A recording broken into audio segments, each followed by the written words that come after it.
आप सभी उम्मीद करते हैं। हेलो माय डियर स्टूडेंट, कैसे हैं आप सभी? उम्मीद करते हैं आप बहुत बेहतर होंगे। आज के इस लेक्चर में हम लेकर आए हैं electrostatics. What is the electrostatics? Electro मतलब क्या होता है बेटा? इलेक्ट्रोस्टैटिक, इलेक्ट्रो का मतलब होता है इलेक्ट्रॉन। अब इलेक्ट्रॉन का मतलब होता है इलेक्ट्रिक, इलेक्ट्रिक का मतलब होता है इलेक्ट्रॉनिक चार्ज। जब चार्ज क्या हो, स्थिर पोजीशन में हो, the branch of the physics be study about the statical point charge. The branch of the physics be study about of the statical charge is known as electrostatics. यानी भौतिक विज्ञान की वह शाखा जिसके अंतर्गत हम स्थिर चार्ज के बारे में अध्ययन करते हैं उसे हम क्या कहते हैं? इलेक्ट्रोस्टैटिक्स कहते हैं। चलिए आप समझते हैं कैसे इलेक्ट्रोस्टैटिक्स होता है। अब ये चार्ज पार्टिकल मूव करना कर रहा हो, मतलब एक स्थिर पोजीशन में हो। जैसे आपने बैटरी देखा है, बैटरी में चार्ज क्या होता है? कैपेसिट करते हैं, मतलब स्टोर करते हैं। तो ये चार्ज जो स्टोर हो रहा है ये आपका इलेक्ट्रोस्टैटिक्स में आता है। अब आप इलेक्ट्रिक फैन देख रहे हैं, जो फैन में करंट आता है, चार्ज फ्लो होता है, वो इलेक्ट्रोस्टैटिक्स नहीं होता है, वो स्टैटिकल चार्ज नहीं होता है, वो करंट इलेक्ट्रिसिटी होता है। यानी कि difference between electrostatics and current electricity आपको समझ में आया होगा। The branch of the physics in which we study about the moving of charge in a conductor is known as current electricity. Understand? यानी कि भौतिक विज्ञान की वह शाखा जिसके अंतर्गत हम आवेश के प्रवाह के बारे में, चार्ज के मूविंग के बारे में किसी कंडक्टर में पढ़ते हैं, मतलब कंडक्टर के माध्यम से पढ़ते हैं, तो हमारा क्या कहलाता है? Current electricity. तो पूरा डेफिनेशन समझ में आ गया होगा। तो यहाँ जैसे आपका बैटरी है, तो बैटरी में चार्ज स्टोर किया जाएगा तो आपका इलेक्ट्रोस्टैटिक्स, कंडक्टर में चार्ज फ्लो होगा तो करंट इलेक्ट्रिसिटी। समझ में है? तो इलेक्ट्रोस्टैटिक्स और करंट इलेक्ट्रिसिटी आपको समझ में आ गया। नेक्स्ट टॉपिक समझते हैं कि इलेक्ट्रिक चार्ज क्या होता है। Electric charge is the property, electric charge is the property of matter by which any object experience electric force. यानी कि वह प्रॉपर्टी, किसी चार्ज सब्सटेंस की वह प्रॉपर्टी जिसके माध्यम से कोई सब्सटेंस एक दूसरे की ओर आकर्षित होती है, प्रतिकर्षित होती है, वही प्रॉपर्टी आपकी क्या कहलाती है? इलेक्ट्रिक चार्ज कहलाती है। यानी कि चार्ज कैसे होता है, जैसे समझिए ये आपका कोई कंडक्टर है। अब इस कंडक्टर में नंबर ऑफ इलेक्ट्रॉन भी पाए जाते हैं, नंबर ऑफ प्रोटॉन भी पाए जाते हैं। और नंबर ऑफ इलेक्ट्रॉन को किससे डिनोट करते हैं? -e से, और प्रोटॉन को +e से। समझे? नंबर ऑफ इलेक्ट्रॉन को -e और नंबर ऑफ प्रोटॉन को +e से डिनोट करते हैं। और न्यूट्रॉन भी पाया जाता है, पर न्यूट्रॉन इज चार्जलेस। न्यूट्रॉन क्या होता है? चार्जलेस होता है। तो यानी कि अब मान लिया जाए कि कोई कंडक्टर हो और इसमें से इलेक्ट्रॉन एक पदार्थ से दूसरे पदार्थ पर चला जाए, तो ये प्रॉपर्टीज क्या कहलाती है? क्वांटिजेशन। ये प्रॉपर्टीज क्या होती है? क्वांटिजेशन। तो क्वांटिजेशन ऑफ चार्ज के बारे में भी हम अध्ययन करेंगे। क्वांटिजेशन ऑफ चार्ज क्या होता है? वी नो दैट, हम जानते हैं कि all the elements, all the substance in the world, जितने भी दुनिया में जितने भी सब्सटेंस है, form by electron, proton and neutron. Electron, proton और न्यूट्रॉनों से मिलकर के बने हैं। जैसे आपका ये सब्सटेंस हो गया, अब इसमें न्यूट्रॉन और proton situated in the nucleus. Neutron और प्रोटॉन न्यूक्लियस में सिचुएटेड होते हैं। इलेक्ट्रॉन इसके कक्षा के बाहर क्या कर रहा होता है? मूव कर रहा होता है। जैसे इलेक्ट्रॉन को ऊर्जा मिलती है, वो अपना स्थान छोड़ करके दूसरे स्थान पर चला जाता है। इसका मतलब इसको हम ट्रांसफॉर्मेशन ऑफ चार्ज कहते हैं, यानी कि ट्रांसफर ऑफ चार्ज। तो इलेक्ट्रॉन, मान लिया जाए कि क्वांटिजेशन ऑफ चार्ज क्या होता है? The number of electron transferred one substance to another substance. जितने इलेक्ट्रॉन एक पदार्थ से दूसरे पदार्थ पर स्थानांतरित होते हैं वही क्वांटिजेशन ऑफ चार्ज कहलाते हैं। समझ में? अब क्वांटिजेशन ऑफ चार्ज की डेफिनेशन हो जाएगी Q ± n, where n is the, n मतलब नंबर ऑफ इलेक्ट्रॉन। कौन सा इलेक्ट्रॉन? Transferred electron. E क्या है? E is the charge of electron। Understand? फिर इसके बाद आता है प्रॉपर्टीज ऑफ चार्ज। जाहिर सी बात है कि चार्ज दो प्रकार के होते हैं, एक पॉजिटिव चार्ज होता है और एक निगेटिव चार्ज होता है। अब कैसे पहचानेंगे कि कौन सा पॉजिटिव चार्ज है और कौन सा निगेटिव चार्ज है? जैसे आप ये दो कंडक्टर ले लीजिए, जाहिर सी बात है अब इसमें 500 इलेक्ट्रॉन है और 500 प्रोटॉन भी, क्योंकि इन द नॉर्मल स्टेट में नंबर ऑफ इलेक्ट्रॉन और number of proton always be equal. अब इससे मान लीजिए कि 100 इलेक्ट्रॉन इस पर चला गया, 100 इलेक्ट्रॉन किसी भी एनर्जी देने के माध्यम से इस पर 100 इलेक्ट्रॉन चला गया, तो इस पर नंबर ऑफ इलेक्ट्रॉन कितना बचेगा? 400। और प्रोटॉन कितना बचेगा? 500। तो 500 वाला क्या है नंदनी? 500 वाला क्या है? Positive charge. क्या होगा? पॉजिटिव चार्ज 500 वाला ज्यादा हो गया और ये 400 वाला क्या हो गया? कम हो गया। इसका मतलब यहाँ जो 400 वाला कम हुआ, इसका मतलब कौन हावी हो जाएगा? Positive charge. यानी कि जब इलेक्ट्रॉन की कमी होगी तो पॉजिटिव चार्ज होगा और जब इलेक्ट्रॉन की अधिकता होगी तो क्या होगा? निगेटिव चार्ज होगा। यानी कि the number of electron in more so denoted negative, if number of electron is less denoted positive. Understand? अब इसके बाद सेकेंड प्रॉपर्टी क्या होती है कि हम चार्ज को ना तो बना सकते हैं ना तो डिस्ट्रॉय कर सकते हैं। Charge can not be form, does not destroy. कहने का मतलब चार्ज को ना तो बनाया जा सकता है ना ही डिस्ट्रॉय किया जा सकता है, बल्कि इसे एक कंडक्टर से एक सब्सटेंस से दूसरे सब्सटेंस पर क्या किया जा सकता है? ट्रांसफर किया जा सकता है। अंडरस्टैंड? तो एक पहली प्रॉपर्टी। दूसरी प्रॉपर्टी ये होती है कि पॉजिटिव और पॉजिटिव चार्ज, यानी कि पॉजिटिव और पॉजिटिव चार्ज एक दूसरे को रिपल्स करते हैं, मतलब प्रतिकर्षित करते हैं। नेगेटिव और पॉजिटिव चार्ज एक दूसरे को अट्रैक्ट करते हैं। क्या करते हैं? अट्रैक्ट करते हैं। और नेगेटिव चार्ज एक दूसरे को रिपल्स करते हैं। शॉर्ट फॉर्म में कहें तो लाइक चार्ज मतलब सेम सजातीय charge, like charge repels to each other और unlike charge attract to each other। unlike का मतलब पॉजिटिव और negative attract to each other। understand? फिर इसके बाद बात करते हैं कंजर्वेशन ऑफ चार्ज। बात ये कंजर्वेशन ऑफ चार्ज क्या है? कंजर्वेशन ऑफ चार्ज वही हुआ कि charge can not be form nor destroy, यानी कि चार्ज को ना तो बनाया जा सकता है ना ही डिस्ट्रॉय किया जा सकता है। चले आगे, ये सारी बातें समझ में आ गई इलेक्ट्रिक चार्ज के बारे में। नेक्स्ट टॉपिक हम देखते हैं कि नेक्स्ट टॉपिक क्या आता है और उस पर हम चर्चा करते हैं। यहां पर है question, calculate the number of electron in 1 coulomb charge. बहुत ही अच्छा क्वेश्चन है कि 1 कूलम चार्ज में इलेक्ट्रॉनों की संख्या क्या होगी। You know Q is equal to 1 coulomb, Q बराबर 1 कूलम। और E की वैल्यूएशन आप जानते हैं कि चार्ज ऑफ इलेक्ट्रॉन ऑलवेज भी याद होना चाहिए 1.6 into 10⁻⁻19 कूलम। अब हमें क्या फाइंड करना है? Number of electron in 1 coulomb charge. तो आप जानते हैं Q बराबर प्लस माइनस Ne। कौन सा परिभाषा? Quantisation of charge. कौन सा परिभाषा लगेगा? कौन सा डिफिनेशन लगेगा? क्वांटिजेशन का डिफिनेशन लगेगा। तो बेटा आ जाएगा N is equal to Q upon E। अब Q की वैल्यू कितनी हो जाएगी?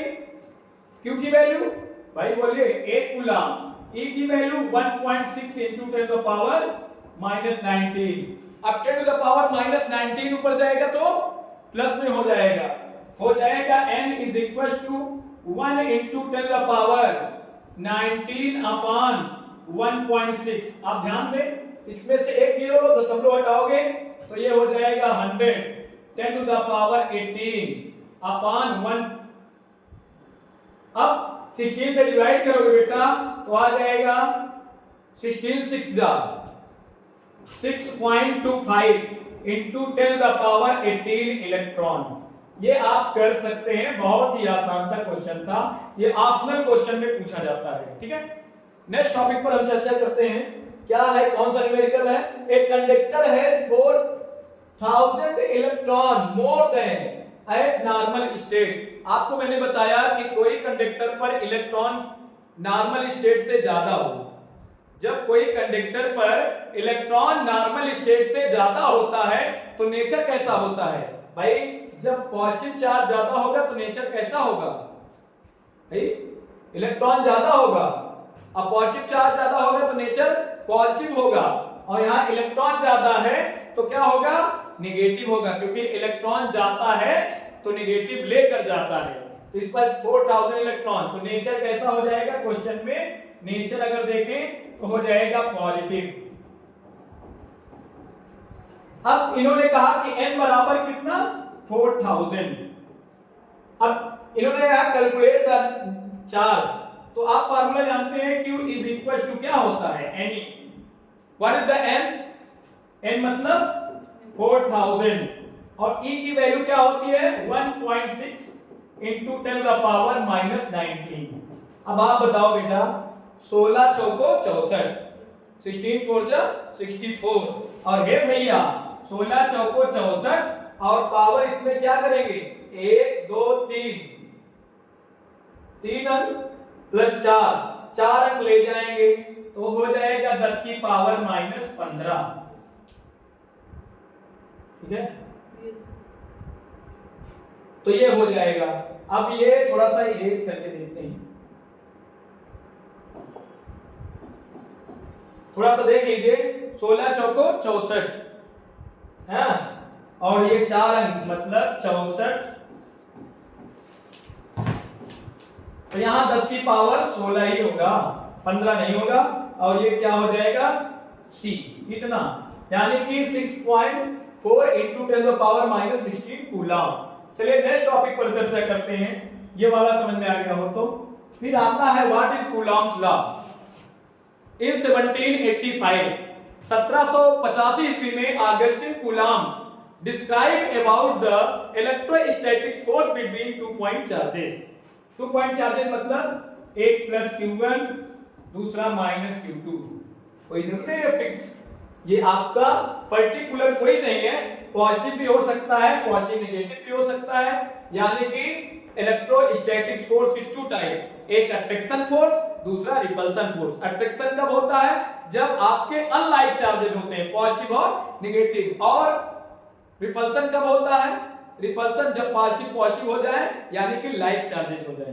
तो यहां आप ध्यान दीजिएगा प्लस Q1 और प्लस Q2, तो इसका मतलब इनके बीच आप गेस करके बताएं कौन सा फोर्स होगा, इनके बीच होगा रिपल्सन फोर्स, रिपल्सन फोर्स, और इनके बीच की दूरी अगर हम r मान लें, और ये dielectric medium capital K में हो, तो आप जानते हैं कि the electrostatic force between 2 point charges is directly proportional to the product of amount of charges, यानी कि इलेक्ट्रोस्टैटिक फोर्स जो होता है वो डायरेक्टली प्रोपोर्शनल होता है Q1 और Q2 के, एंड इनवर्सली प्रोपोर्शनल टू क्या होता है 1/r²।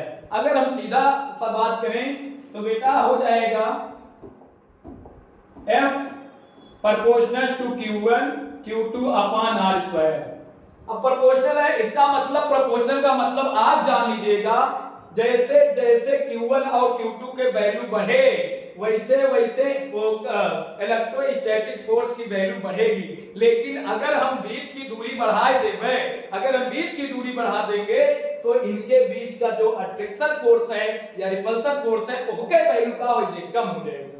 तो यहाँ क्या होगा, यहाँ आपका हो जाएगा प्रोपोर्शनल हटाएंगे तो एक बराबर आएगा, एक कांस्टेंट आएगा K, और हो जाएगा Q1 Q2/r²। where K is constant, जहां K क्या है, K एक कांस्टेंट है, जहां K क्या है, कांस्टेंट है। अब K की वैल्यू 1/4πε0K होता है, इसकी वैल्यू आप रखेंगे तो आ जाएगा F बराबर 1/4πε0 की वैल्यू होती है 9 × 10⁹। क्या होती है 9 × 10⁹। 1/4πε0 की वैल्यू होती है 9 × 10⁹। ओके, अगर हम इसकी यूनिट की बात करें तो यूनिट होता है न्यूटन मीटर स्क्वायर पर कूलम स्क्वायर। ओके, अगर इसकी बात करें तो ये आपका जो एक्सप्रेशन मिला, ये एक्सप्रेशन किसके लिए है? वैक्यूम के लिए है। किसके लिए है? वैक्यूम। अगर अदर मीडियम में होगा कोई अन्य डाइलेक्ट्रिक कांस्टेंट आएगा तो आ जाएगा F is equal to 1/4 pi epsilon naught के Q1 Q2 upon R square. तो ये आपका हो जाएगा expression for electrostatic force between 2 point charges. आइए हम नेक्स्ट क्वेश्चन पर चर्चा करते हैं। नेक्स्ट क्वेश्चन क्या होता है? एनसीईआरटी क्वेश्चन है कि दो स्फीयर हैं, एक स्फीयर पर 3 × 10 की पावर -7 कूलम चार्ज है और दूसरे स्फीयर पर 2 × 10 की पावर -7 कूलम चार्ज है। अब इनके बीच की दूरी अगर 30 सेंटीमीटर हो तो आप इलेक्ट्रोस्टैटिक फोर्स बताइए। तो सबसे पहले आप ध्यान दें, इसका नाम क्या मान लिया जाएगा? Q1, इसका नाम क्या मान लिया है? Q2, और ये क्या है? R बराबर 30 सेंटीमीटर। तो बेटा आप ध्यान दें, अगर हम बात करें कि इलेक्ट्रोस्टैटिक फोर्स का फार्मूला तो 1/4 pi epsilon not Q1 Q2 upon R square. अगर यहां पर वैल्यू की बात करें तो ये हो जाएगा 9 × 10⁹। अब Q1 और Q2 की वैल्यूएशन आपको लिखनी ही पड़ेगी, तो इसको हम थोड़ा सा इरेज करते हैं। तो आ जाएगा 9 × 10⁹ किसकी वैल्यू? 1/4 पाई एप्सिलॉन नॉट की वैल्यू। और Q1 Q2 की वैल्यू क्या हो जाएगी? 3 × 10⁻⁷ और ये हो जाएगा 2 × 10⁻⁷। और ये सेंटीमीटर में है तो मीटर में चेंज करेंगे तो 30 × 10⁻² मीटर, क्योंकि 1 सेंटीमीटर में 1/100 मीटर होता है और 1 मीटर में 100 सेंटीमीटर होता है। तो अब आपका क्या हो जाएगा? 30 × 10 की पावर -2 का क्या हो जाएगा? Whole square. अब इसको एक साथ लिखे तो आ जाएगा 9 × 3 × 2 10⁻⁷ -7 कितना हो जाएगा? -14। 14 में से 9 जाएगा तो कितना बचेगा बेटा? 14 में से 9 जाएगा तो -5। ये हो जाएगा 30 × 30 10⁻⁻4।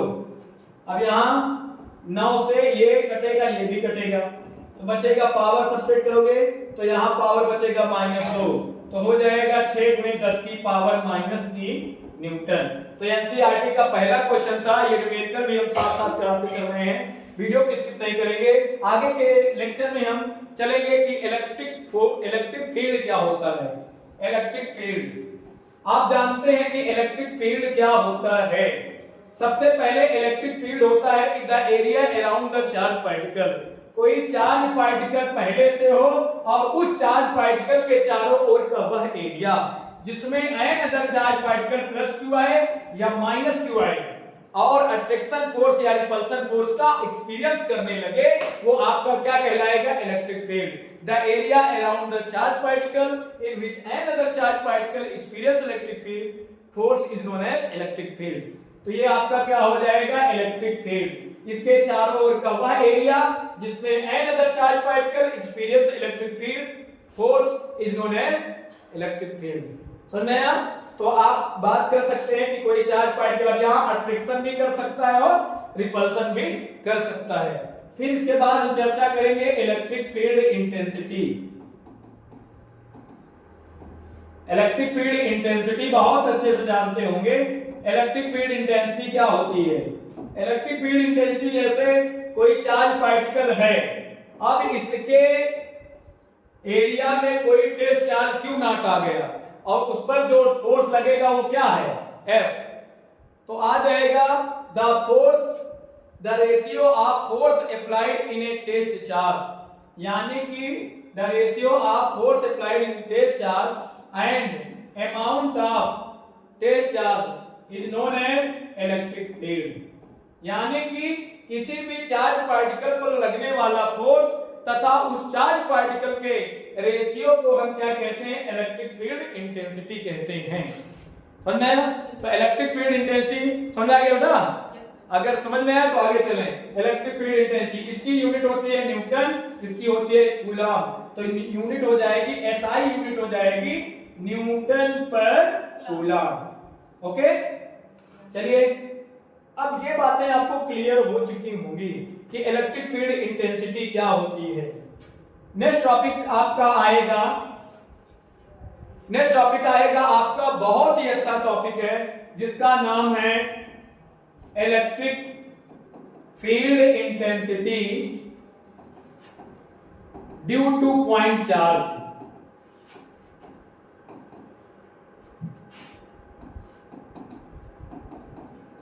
Electric field intensity due two point charge. कोई पॉइंट चार्ज, अब मान लें कि कोई पॉइंट चार्ज है, क्या है बेटा, जैसे ये आपका कोई पॉइंट चार्ज क्या है, प्लस क्यू। अब इस प्लस क्यू से स्मॉल आर दूरी पर कोई टेस्ट चार्ज क्यू नॉट रखा गया है। कितनी दूरी पर, आर दूरी पर। तो जाहिर सी बात है अपना इलेक्ट्रिक फील्ड क्रिएट करेगा कि नहीं करेगा, इलेक्ट्रिक फील्ड क्रिएट करेगा। तो आ जाएगा the force between them F is equals to 1 upon 4 pi epsilon naught q naught upon r square। तो electric field intensity due two point charge find करने के लिए सबसे पहले फोर्स लगाएंगे। फोर्स क्या होगा, q1 q2 upon r square 1 upon 4 pi epsilon। अब इलेक्ट्रिक फील्ड इंटेंसिटी फाइंड करनी है तो आ जाएगा इलेक्ट्रिक फील्ड इंटेंसिटी, बहुत ही आसानी से समझेंगे। इलेक्ट्रिक फील्ड इंटेंसिटी क्या हो जाएगी, E is equals to F upon Q naught। Okay, F की वैल्यू क्या होगी बेटा, F की वैल्यू हो जाएगी 1 upon 4 pi epsilon naught Q naught upon R square upon क्या हो जाएगा, Q naught। Q naught से Q naught कट जाएगा तो आ जाएगा E is equals to 1 upon 4 pi epsilon naught Q upon R square Newton पर कूलम। तो ये आपका हो गया electric field intensity due two point charge. इसके बाद हम आपको ले चल रहे हैं इलेक्ट्रिक डाइपोल समझाएंगे। आज के नया टॉपिक है इलेक्ट्रिक डाइपोल, बहुत ही अच्छा टॉपिक है इलेक्ट्रिक डाइपोल। इसको कहते हैं, डाई मतलब होता है दुई, पोल मतलब होता है साइड, दो साइड। जब दो साइड आपस में भिड़े, यानी कि एक अलग दिशा का हो और एक अलग दिशा का हो, मतलब समझ रहे हो, when two equal and opposite nature of charges kept nearer to each other। जब आपके जैसे एक प्लस क्यू हो और दूसरा माइनस क्यू हो, अब ये प्लस क्यू और माइनस क्यू इक्वल अमाउंट के चार्ज होंगे, इक्वल अमाउंट के चार्ज और इक्वल नेचर भी होना चाहिए, इक्वल अमाउंट और इक्वल नेचर और अपोजिट नेचर होने चाहिए। एक पॉजिटिव हो तो दूसरा नेगेटिव, और एक दूसरे के करीब रखे जाएं तो उनसे मिलकर जो बना निकाय होगा वो उसी को वैद्युत द्विध्रुव कहते हैं। When two equal and opposite nature of charges kept nearer to each other and form a system is known as electric dipole। तो ये आपका ये हो जाएगा electric dipole. Plus Q and minus Q, इनके बीच की दूरी 2l हो जाएगी। अब इलेक्ट्रिक डाइपोल के उदाहरण आपको बताएं, NaCl। Na कैसा होता है, Na प्लस होता है और Cl क्या होता है, माइनस। HCl, H प्लस होता है, Cl माइनस होता है। NaOH, sodium hydroxide, Na plus OH minus. तो ये आपके क्या हो जाएंगे, इलेक्ट्रिक डाइपोल के उदाहरण। समझे ना। अब Na और OH दोनों एक दूसरे के बहुत करीब रखा गया है, इसलिए आपका क्या हो जाएगा, NaOH आपका इलेक्ट्रिक डाइपोल। डाइपोल ये पॉजिटिव और ये नेगेटिव, और डाइपोल दो भुजा, दो साइड, दो ध्रुव बन रहे हैं, इसलिए इलेक्ट्रिक डाइपोल। क्लियर, एग्जांपल भी आप लोग देख लीजिएगा। आगे चलते हैं। इसके बाद इलेक्ट्रिक डाइपोल मोमेंट क्या होता है।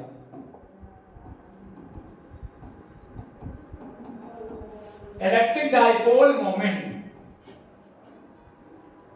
इलेक्ट्रिक डाइपोल मोमेंट कहता है कि किसी इलेक्ट्रिक डाइपोल के एक चार्ज, मान लो एक चार्ज ले लो, किसी इलेक्ट्रिक डाइपोल के एक चार्ज और डाइपोल की लंबाई 2l, मतलब डाइपोल के एक चार्ज तथा डाइपोल की लंबाई के गुणनफल को हम क्या कहते हैं, इलेक्ट्रिक डाइपोल मोमेंट। तो the product of a charge and length of electric dipole is known as electric dipole moment. अब इसका मतलब किसी भी इलेक्ट्रिक डाइपोल के एक चार्ज तथा डाइपोल की लंबाई के गुणनफल को हम क्या कहते हैं, इलेक्ट्रिक डाइपोल मोमेंट। इसे हम किससे नोट करते हैं, P से। P बराबर Q इंटू 2L। इसकी यूनिट क्या हो जाएगी, कूलम, इसकी यूनिट क्या हो जाएगी, मीटर। तो SI unit of electric dipole moment आ जाएगा, SI unit of electric dipole moment क्या हो जाएगा, कूलम मीटर। तो आपको साफ साफ सारी चीजें दिख रही होंगी। नेक्स्ट टॉपिक पर चलते हैं। क्या टॉपिक आएगा, नेक्स्ट टॉपिक है electric field intensity. Electric field intensity due to electric dipole on axial position. Axial position पर इलेक्ट्रिक फील्ड इंटेंसिटी क्या हो जाएगी। सबसे पहले आप क्या करेंगे, एक इलेक्ट्रिक डाइपोल ले लेंगे। It is form by -q and +q। अब ये डाइपोल का नाम क्या हो गया, AB। डाइपोल का नाम AB। Let an electric dipole AB which is formed by +q and -q charges. We calculate electric field at point P which is small r distances from midpoint of electric dipole. Understand? So the distance between them is r minus l and the distance between them is r plus l. Okay? So आपका electric dipole is here. We can calculate electric field intensity at point P due to an electric dipole. So firstly हम क्या करेंगे, firstly हम करेंगे कि electric dipole के plus Q के कारण P पर इलेक्ट्रिक फील्ड इंटेंसिटी ये E1 हो जाएगा और ये क्या हो जाएगा, E2। क्योंकि एक अट्रैक्ट करेगा तो दूसरा क्या करेगा, रिपल्स करेगा। तो आप क्या करेंगे, लिख देंगे ड्यू टू प्लस Q। अब प्लस Q के कारण पॉइंट P पर इलेक्ट्रिक फील्ड इंटेंसिटी क्या हो जाएगी, E1 बराबर 1/4 पाई एप्सिलॉन नॉट Q अपान, देखो वही फार्मूला लगेगा जो अभी हम बताए थे, E बराबर 1/4 pi epsilon naught Q upon r square. Electric field intensity due two point charge, ये भी पॉइंट चार्ज है, ये भी पॉइंट चार्ज है, पॉइंट चार्ज मिलकर डाइपोल बना है। समझ में आ रहा ना? तो यहां भी वैसे ही करना है। तो आपका हो जाएगा 1/4 pi epsilon naught Q upon बेटा हो जाएगा r माइनस l का होल स्क्वायर। क्या हो जाएगा, r माइनस l का whole square. Same as E2 is equal to 1/4 pi epsilon naught Q upon r plus l का होल स्क्वायर। क्योंकि इसे आप लिख सकते हैं ड्यू टू माइनस Q। अब यहां डायरेक्शन क्या लिखेंगे, P से B की ओर और A से P की ओर। डायरेक्शन टोटल इलेक्ट्रिक फील्ड क्या होगा, total electric field, total electric field के बारे में बात करें। टोटल इलेक्ट्रिक फील्ड आप बहुत ही अच्छे समझदार हैं कि total electric field E is equal to, दोनों को जोड़ लेंगे 1/4 पाई एप्सिलॉन नॉट। देखो इसका डायरेक्शन अपोजिट है, इसका डायरेक्शन भी अपोजिट है, तो इसका मतलब डायरेक्शन अपोजिट होगा तो सब्ट्रैक्ट हो जाता है। तो Q upon r minus l का whole square minus 1/4 pi epsilon naught Q upon r plus l का क्या हो जाएगा, होल स्क्वायर। अब देखो इनमें से कुछ ना कुछ कॉमन आपको दिखेगा और उन कॉमन चीजों को कॉमन ले लेना है। चलिए हम कॉमन लेते हैं। E इज इक्वल टू आ जाएगा Q upon 4 pi epsilon naught, common दिख रहा है ना, कॉमन ले लेंगे। Q upon 4 pi epsilon naught हो गया कॉमन, तो बचेगा 1/r माइनस l का whole square minus 1/r plus l का क्या हो जाएगा, होल स्क्वायर। अब दोनों का क्या कर लीजिए, मल्टीप्लाई। तो इधर ये खुलेगा r square plus l square plus 2rl। अब ये माइनस माइनस इधर भी खुलेगा तो r स्क्वायर, भाई देखो r स्क्वायर ये भी माइनस में, minus l square minus minus plus 2rl अपान भैया r माइनस l का स्क्वायर प्लस इनटू, मल्टीप्लाई होगा ना, r प्लस l का स्क्वायर। अब ब्रैकेट बंद, तो क्या करेंगे Q upon 4 pi epsilon not. देखो बेटा, इसको जब हम सॉल्व करेंगे ना तो क्या आएगा, सबसे पहले इसको सॉल्व करेंगे तो r स्क्वायर से r स्क्वायर कटेगा, r स्क्वायर से l स्क्वायर कटेगा, तो बचेगा क्या, Q upon 4 pi epsilon not 2RL कितना हो जाएगा 4RL, r माइनस l का स्क्वायर r प्लस l का स्क्वायर।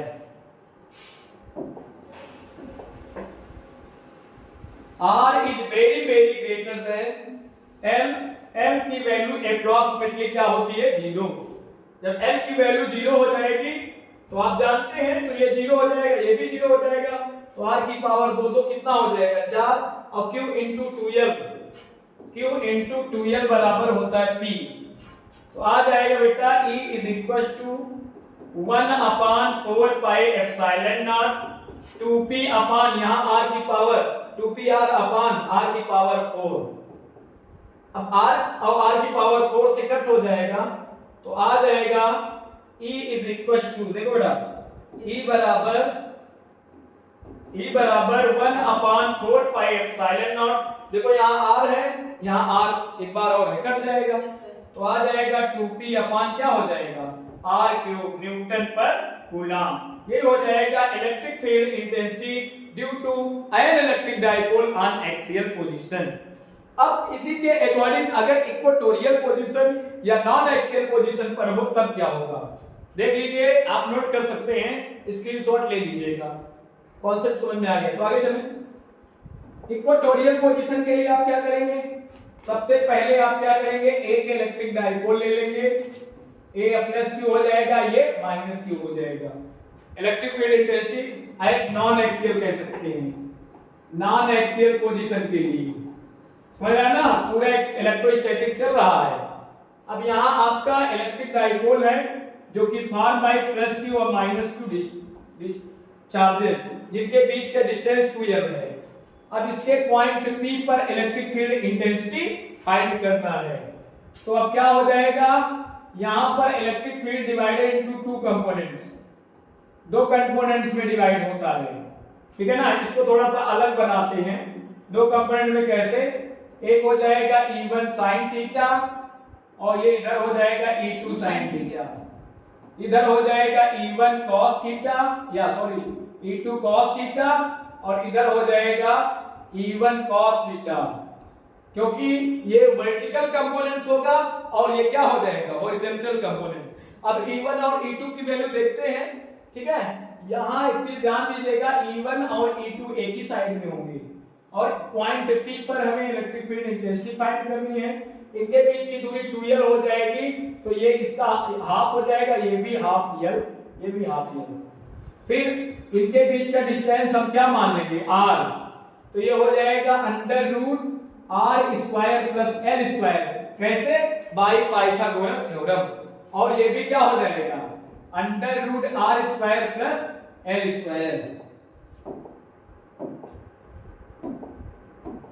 सबसे पहले इसके बाद electric field intensity at point P due to plus Q charge, तो आ जाएगा E1 is equal to 1 upon 4 pi epsilon naught Q upon, भाई under root r square plus l square है, तो हो जाएगा under root r square plus l square का क्या हो जाएगा होल स्क्वायर, स्क्वायर से स्क्वायर क्या हो जाएगा कट जाएगा, हाँ, तो E1 is equal to 1 upon 4 pi epsilon naught Q upon r square plus l square. इसी प्रकार से हम बात करें E2 की, तो E2 बराबर हो जाएगा 1 upon 4 pi epsilon naught Q upon r square plus l square, क्योंकि सेम वैल्यू है। अब at point P electric field is divided into 2 components, E1 sin theta, क्योंकि E1 sin theta y E2 sin theta ये vertical components होते हैं, E1 cos theta y E2 cos theta क्या होते हैं हॉरिजॉन्टल कंपोनेंट्स होते हैं। तो E1 sin theta y E2 sin theta, E1 की वैल्यू सेम E2 की वैल्यू सेम, इसलिए ये क्या हो जाएंगे रिजेक्ट हो जाएंगे। जबकि E1 cos थीटा व E2 cos थीटा एक दूसरे से जुड़ जाएंगे, तो हो जाएगा total electric field. Total electric field हो जाएगा E बराबर E1 cos थीटा प्लस क्या हो जाएगा E2 cos थीटा। देखो ऊपर ले जा रहे हैं, समझने का प्रयास करिएगा। अब आ जाएगा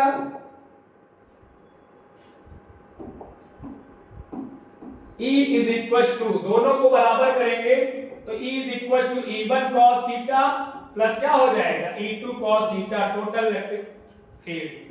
E1 की वैल्यू यहां से और E2 की वैल्यू यहां से, दोनों पर वैल्यू रखो। E1 बराबर 1/4 pi epsilon naught Q upon R square plus L square cos theta, same as 1/4 pi epsilon naught Q upon R square plus L square cos theta. अब दोनों को जोड़ेंगे, E बराबर हो जाएगा, कॉमन लेंगे भाई, दो गुणे हो जाएगा ना, 2 बार 2 into Q upon 4 pi epsilon naught, Q upon 4 pi epsilon not cos theta upon R square plus क्या हो जाएगा L स्क्वायर, क्योंकि 2 बार सेम चीज दोनों को जोड़ लिया जाएगा तो सेम 2 गुना हो जाएगा।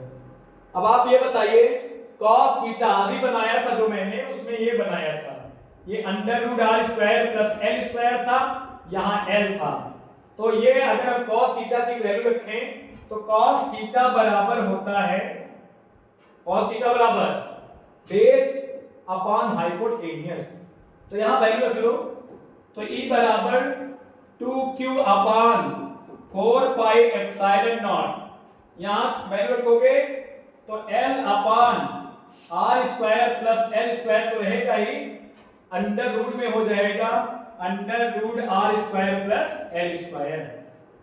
अब स्क्वायर से अंडर रूट, यहां पावर इसको 1 मान लेंगे, यहां पावर अंडर रूट का मतलब 1/2, तो दोनों को जोड़ेंगे तो 3/2 हो जाएगा, समझते रहिएगा। E बराबर 1/4 pi epsilon naught Q into 2L बराबर क्या हो जाएगा P, हो जाएगा R square plus L square की पावर, यहाँ 1 यहाँ पावर 1/2, जोड़ेंगे कितना हो जाएगा 3/2। अब आप जानते हैं R is very very greater than L, क्योंकि R जो है L की तुलना में क्या है बड़ा है, तो L की वैल्यू लगभग 0 ले लिया जाएगा, तो L अप्रोक्सीमेटली केप्ट 0, तो L की वैल्यू 0 रखेंगे तो स्क्वायर से स्क्वायर क्या हो जाएगा कैंसिल हो जाएगा, तब क्या आएगा, तब आएगा E बराबर 1/4 pi epsilon naught P upon R cube newton पर कूलम। ओके, तो ये आपका electric field intensity at non axial position due to an electric dipole. अब हम बात करेंगे torque act on electric dipole. सबसे पहले टॉर्क पर चर्चा करेंगे, क्या होता है टॉर्क।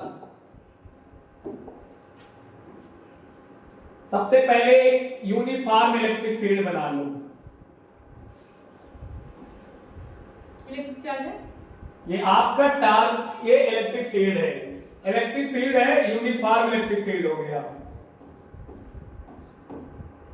यूनिफॉर्म इलेक्ट्रिक फील्ड में कोई आपका इलेक्ट्रिक डाइपोल रख दो, ये आपका इलेक्ट्रिक डाइपोल है, it is form by -q and +q charges, ये A और ये B, यहां पर इसके साथ ये एंगल थीटा बना रहा है। अगर इनके की लंबाई, इलेक्ट्रिक डाइपोल की लंबाई L हो और यहां पर एंगल क्या बना रहा है 90 डिग्री, तो फोर्स इस पर, क्योंकि इलेक्ट्रिक फील्ड है तो फोर्स कितना F बराबर QE पढ़े हो ना, तो यहां पर इलेक्ट्रिक फोर्स इस पर क्या लगेगा F1 बराबर क्या हो जाएगा QE, और इस पर जो इलेक्ट्रिक फील्ड लगेगा वो भी F2 बराबर भी क्या हो जाएगा QE, और यही फोर्स जो है इस इलेक्ट्रिक डाइपोल को घुमाने का मदद करता है। तो यहां हमें चर्चा करना है torque act on electric dipole in uniform electric field. अब यूनिफॉर्म है तो फोर्स भी क्या हो जाएंगे, समान हो जाएंगे। तो सबसे पहले force act on plus Q charge, तो उसे कहेंगे F1 बराबर QE। Force act on minus Q charge F2 बराबर QE। इसका मतलब F1 बराबर F2 बराबर F बराबर क्या, QE। हो गया। फिर आप चर्चा करेंगे torque act on electric dipole. Electric dipole पर टॉर्क क्या काम करेगा, तो समझिए टॉर्क का फार्मूला होता है, टाउ बराबर force into perpendicular distance.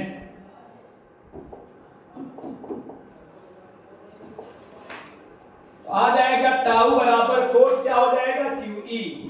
Perpendicular distance क्या हो जाएगा भाई, ध्यान दें, परपेंडिकुलर डिस्टेंस हो जाएगा, ये पॉइंट अगर C मान लें तो हो जाएगा BC। ठीक है, तो BC बराबर अगर हम निकालें तो टाउ बराबर QE इनटू BC की वैल्यू क्या हो जाएगा, 2L sin थीटा। कैसे, क्योंकि BC आप जानते हैं sin थीटा बराबर क्या हो जाएगा भाई, परपेंडिकुलर। भाई इसकी लंबाई 2L माने हो तो आ जाएगा 2L अपान BC। तो BC बराबर अगर हम देखें तो BC अपान 2L हो जाएगा, तो इनका मल्टीप्लाई कराएंगे तो आ जाएगा BC बराबर 2L sin थीटा। तो यहां पर 2L sin थीटा रख देंगे।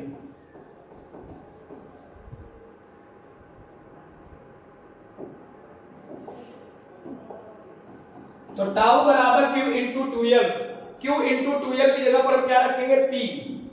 तो आ जाएगा PE sin थीटा। तो ये हो जाएगा torque act on electric dipole. समझ में आया। अब इस टाइप से एक क्वेश्चन हम आपको बहुत बढ़िया देने वाले हैं, जो कि बहुत ही अच्छा टॉपिक है, जिसका नाम है न्यूमेरिकल है, बहुत बढ़िया न्यूमेरिकल है। एक चार्ज पार्टिकल है यहां पर, इस पर 5 माइक्रोकूलम है और इस पर भी -5 माइक्रोकूलम है। इनके बीच का डिस्टेंस अगर हम माने तो 1 सेंटीमीटर है और इससे 50 सेंटीमीटर दूरी पर हमें पॉइंट P पर इलेक्ट्रिक फील्ड निकालना है। तो क्या निकाल लेंगे आप, समझिए प्लस Q बराबर माइनस Q बराबर 5 माइक्रोकूलम बराबर 5 × 10 की पावर -6, क्योंकि 1 माइक्रोकूलम बराबर 10 की पावर -6। अब 2L बराबर क्या दिया गया है, 1 सेंटीमीटर। तो 1 सेंटीमीटर को चेंज करेंगे तो 1 × 10 की पावर -2 मीटर। और यहां जो R बराबर दिया गया है, मतलब जहां पर निकालना है 50 सेंटीमीटर, इसको चेंज करेंगे तो 50 × 10 की पावर -2 मीटर। अब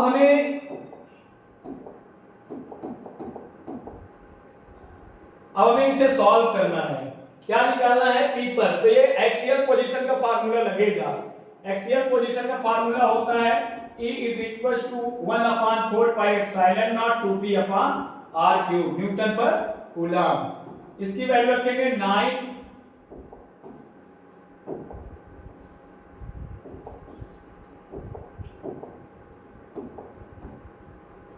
× 10⁹ 2P का वैल्यूएशन क्या होता है, Q इंटू 2L। Q की वैल्यू 5 × 10 की पावर -6। अब 2L की वैल्यू कितनी हो जाएगी, 1 × 10 की पावर -2। और R³ की वैल्यूएशन क्या होती है, 50 × 10 की पावर -2 का क्या हो जाएगा, होल क्यूब। अब इसको सॉल्व करने के लिए 9 × 2 × 5 × 1 संख्या एक साथ, और 10 की पावर 9 में से 10 की पावर हट गया तो यहाँ केवल 10 बचेगा। और ये 50 × 50 × 50 × 10 की पावर -6 ऊपर ले जाएंगे तो हो जाएगा 9 × 2 × 5, 10 की पावर ले जाएंगे 10 की पावर 7 बटे 50 × 50 गुणे 50। अब देखो पावर से पावर हटाएंगे, समझिए सॉल्व करने का तरीका मैं बता दे रहा हूं, आप लोग सॉल्व करेंगे। 9 गुणे 2 गुणे 5 पावर हटा दो, 5 गुणे 5 गुणे 5 पावर हटाओ तो कितने पावर हटेंगे, 10 की पावर 4 आ जाएगा। 5 से 5 कटेगा, 9 दूनी 18 बटे कितना हो जाएगा 25, 10 की पावर 4। आगे सॉल्व कर सकते हैं, ये आपका हो जाएगा आंसर आगे सॉल्व करने पर। थैंक यू, मिलते हैं अगले वीडियो में। नया चैप्टर इलेक्ट्रोस्टैटिक्स यहीं पर समाप्त होता है। Thank you.